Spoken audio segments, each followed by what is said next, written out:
You could see that we ran this over a 10 meg link, and that took 88 seconds. So if we were running this over just a T1, which is 1.5 megs, you could see that the speed would be about what? My math is not that great, about 6 or 7 times slower. And if this was fast Ethernet, we would make this, probably about 8 seconds, and it would be, it's 100 times or 60 times faster.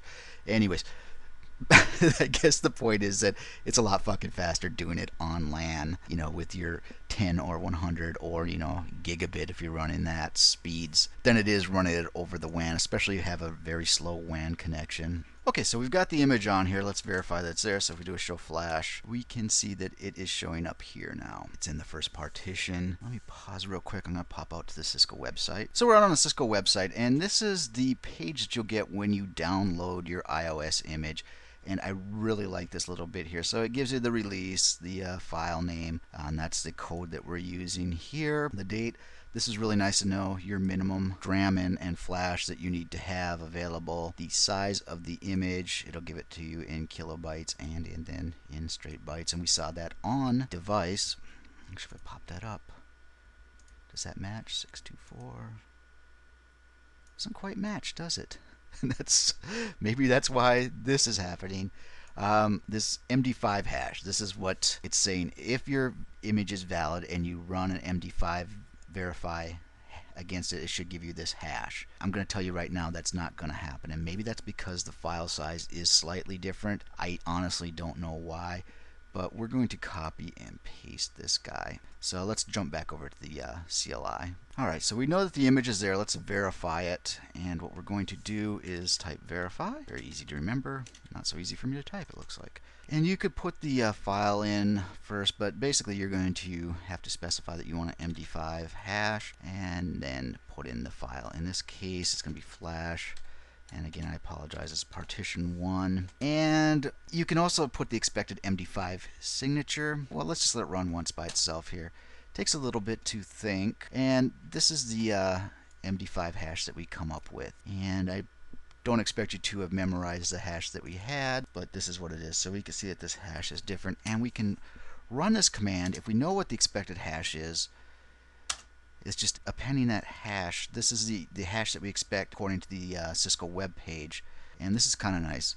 So we're gonna go ahead and generate that hash again, and if everything's copacetic, it should match, which I can tell you right now it won't. It will tell you there's an error. It's going to tell you here's what you expected to get, and here's what you got. So this is what you want. This is what you get. This is what you want. PIL. All right. Sorry about that. Right now we should be crapping our pants saying, wow, this is not the right code. As I said in the slide portion of this lesson, this isn't always accurate, especially with older code. This is 2600 code that's probably been abandoned for quite a while. I think that this has to do more with changes I made to my router. I'm not going to go into the details about it. I don't know for a fact why this isn't working. It was before. We saw in the slides I was able to get this signature, but all is not lost. If I pop back over to R2, I am running this code. This is the code that I am currently using. So if I do a verify /MD5, and here I don't have to specify a partition. Thinking. There we go. So this is what it's coming up with. It's coming up with this hash. So now if we pop back over to R1, let's reissue our verification command, but in this time we're going to use the hash that we got from R2, which we know is a good hash because we're running the fucking code on there. So if it's corrupted, it's not corrupted to the point where it's completely screwing me up. So if we hit enter and we match it against the hash that we got off of R2, thinking, booyah. So now when you use this command and you specify an expected hash, it doesn't give you any fireworks or anything special at the end. It just says, hey, I verified it and this is the hash. And we saw before that if it wasn't the hash, it would tell you. We've got the same code on R2 that we do on R1. So now all that's left to do is go ahead and set our boot statements. I don't think that I have to specify flash 1. I wonder if this is going to take that. It did. Not going to make this a lesson about boot statements. Basically what the boot statement is doing is saying when you boot the router, when you reload, I want you to attempt to use this image. It's the only image that's valid on there. The other one's deleted, so this might be a little bit of extraneous configuration, but it's always good to be as specific as possible. I've got both Flash and Flash Partition 1.